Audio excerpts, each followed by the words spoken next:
Guys, another video. Akong gamit ay Tinder Care. Magawas ko.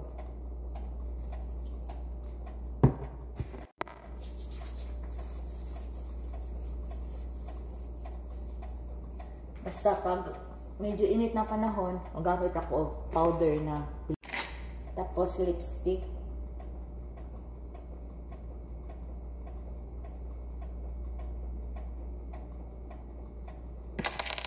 Ang akong purpose akong video karon, di ako nagpuyo diri sa Busan, Korea, from Cebu, Philippines.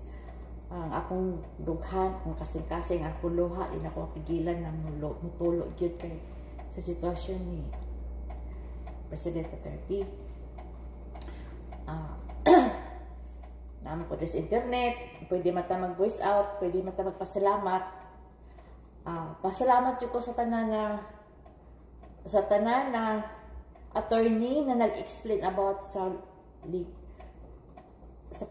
side ni Duterte sa iyahang kaso. Kaya kayang salamat. Personally kong pasalamat ni Attorney Neil Abayon, and then Attorney Mike Perario, o ni Father na taga Cebu, Father Shiano Obod. Kaya kayang salamat, Father, na sa inyong tanan, na sa tanang mga attorney na ni-support o nag-explain about sa kaso ni Duterte. Kaya kami walay amag, walay kahibalo sa mga law, mga batas. Karon ang akong hunahuna, akong kasing-kasing meron medyo ni kaanak kay nakasabot na may ginagmay pagdating sa balaod niya nga case kay former President Duterte. Kadatan anak ko sa TikTok, ang akong dughan, ang akong luha, di gyud mapigilan, mutulo gyud. Grabe, political attack. Pero salamat sa inyong tanan sa pag-explain, sa giisa-usa ninyo pag-explain, giisa-usa ninyo pagpasabot sa mga Pilipinos na wala makasabot ug unsa pamaagi ni ana nga case laban kay former President Duterte. Minahal sa 100 majority sa Pilipinos. Maski na ako na po dito sa Korea, ang akong kasing-kasing, ang akong huna-huna, ang akong lawas ay Pilipina lang gyapon. So I support Duterte. Duterte pa rin. Kasi lang ang usang tao na ni-start for sa Pilipinos kanang uban na team ay pinagi lang sa politika. Kisa may mabuto na ng dilima. Oy, ginoo ko.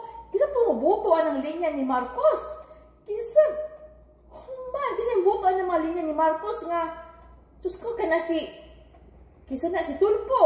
At itong una, napakaingay na pagdating sa kanang mga corruption, napaot sa government, karon nahilom. Kaya nasudlan na ang kwarta ang bunganga. Ang kanang mga kongreso, nahilom. Tungod kay gipangtagaan ni Martin o kwarta. Ang isyo sa kay Lisa karon nga nasa Amerika daw, nahilom. Kay ang unsay tawag ini? Ang mga media nabayaran. Ang Facebook, ang TikTok, hawak na ng administration. Imagine, na-restrict ang Facebook. Isa lang ang akong gi-share article ni Attorney Harold. Wow! Na-restrict akong Facebook tungod lang sa pag-share ng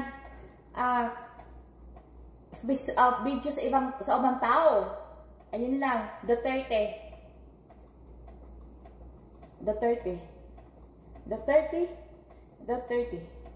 Tatay Digo, we love you. Kaon og daghan kanon. Ayaw pagpa-stress. Mahal ka ng taong bayan na Pilipinas. Kami pod, ako pod, di ako sa Busan, Korea for 27 years. Akong kasing-kasing, ako nahuna, ako lawas, I belong to Pilipinas. Tatay Digo, panikamot di hagkaon og daghan. Inom tambal, ito mag-vitamin. Kanang mga gulay, panikamot og kaon, Tatay Digong, fighting!